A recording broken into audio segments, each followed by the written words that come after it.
आज हम पढ़ने जा रहे हैं purification of organic compound. Purification means क्या होता है? रिमूवल करते हैं हम अनडिज़ायरेबल इम्प्योरिटीज़ जो एसोसिएटेड होती है हमारे पर्टिकुलर ऑर्गेनिक कंपाउंड से। डैट इज़ हम ऑब्टेन करते हैं ऑर्गेनिक कंपाउंड प्योर स्टेट में। हमारा जो नेचर है उसमें ऑर्गेनिक कंपाउंड्स में कुछ इम्प्योरिटीज़ भी प्रेजेंट होती है, तो उन इम्प्योरिटीज़ को रिमूव करने के लिए हम कुछ प्रोसेस यूज़ करते हैं। तो वो कौन कौन से प्रोसेस होते हैं हमारे? Crystallization, sublimation, distillation, solvent extraction और क्रोमेटोग्राफी। तो आज हम जो पढ़ने जा रहे हैं वो हम क्रिस्टलाइजेशन, जिसमें दो प्रकार के होते हैं, दो टाइप्स के होते हैं, सिंपल एंड फ्रैक्शनल, और हम पढ़ने जा रहे हैं सब्लिमेशन। और ये हमारे किस चीज़ को, इम्प्योरिटीज़ को रिमूव करने के लिए होता है? सॉलिड्स के लिए। नेक्स्ट वीडियो में हम पढ़ने जाएंगे लिक्विड एंड देन हम पढ़ेंगे क्रोमेटोग्राफी।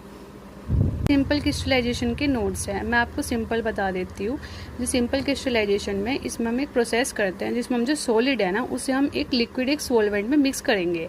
और कब तक करेंगे? जब तक उसका सैचुरेटेड पॉइंट नहीं आ जाता। सैचुरेटेड सॉल्यूशन वो होता है जैसे कि एक पानी लिया आपने, उसमें चीनी मिक्स करी, एक पॉइंट ऐसा आता है कि जब आप फर्दर जो चीनी है वो डिजोल्व होना बंद कर देगी, तो वो जो पॉइंट होता है उसे हम बोलते हैं सैचुरेटेड पॉइंट। तो हम एक प्रिपरेशन करते हैं सैचुरेटेड सॉल्यूशन का एक सूटेबल सॉल्वेंट में, और उसको हम क्या करेंगे? हाई टेम्परेचर पे हीट करेंगे। किस पे करेंगे? हाई टेम्परेचर पे हीट करेंगे। जब उसका क्या आ जाएगा? बॉइलिंग पॉइंट नज़दीक आ जाएगा, तो वो सॉल्यूशन जो फॉर्म होता है हम उसे फिल्टर कर लेंगे, और वहाँ से जो हमारी इनसॉल्युबल इम्प्योरिटीज़ हैं वो हमारी क्या हो जाएंगी? रिमूव हो जाएंगी। और क्लियर सॉल्यूशन को हम कूल कर देंगे और हमें अपना ऑर्गेनिक कंपाउंड को सेपरेट आउट कर लेंगे।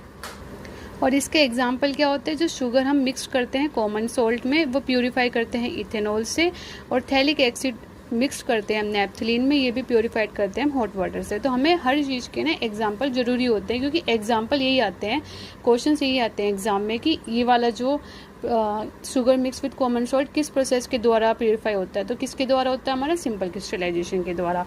अब हमारा आता है फ्रैक्शनल डिस्टिलेशन। ये भी सिंपल, दूसरा मेथड आता है हमारा फ्रैक्शनल क्रिस्टलाइजेशन। ये भी सिंपल क्रिस्टलाइजेशन की तरह ही होता है। इसमें क्या करते हैं हम?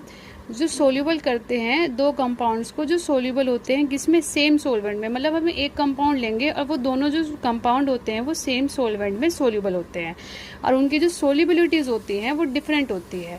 और इसमें हम फिर हॉट करेंगे, जैसे हमने हीट करा था उस पहले को सिंपल क्रिस्टलाइजेशन में, वैसे हम इसको हीट करेंगे मिक्सचर को और कूल होने देंगे। तो जो लेस सोल्यूबल सब्सटेंस होता है ना वो क्रिस्टलाइज हो जाता है, और अर्लियर और then the more soluble compound. जो सोल्यूबल होता है वो तो सोल्यूबल ही रहेगा, पर हमारा जो लेस सोल्यूबल क्रिस्टलाइजेशन सोल्यूबिलिटी है वो क्रिस्टलाइज हो जाता है। इससे हम जो ऑर्गेनिक कंपाउंड को प्यूरिफाई कर सकते हैं और सेपरेट आउट कर सकते हैं।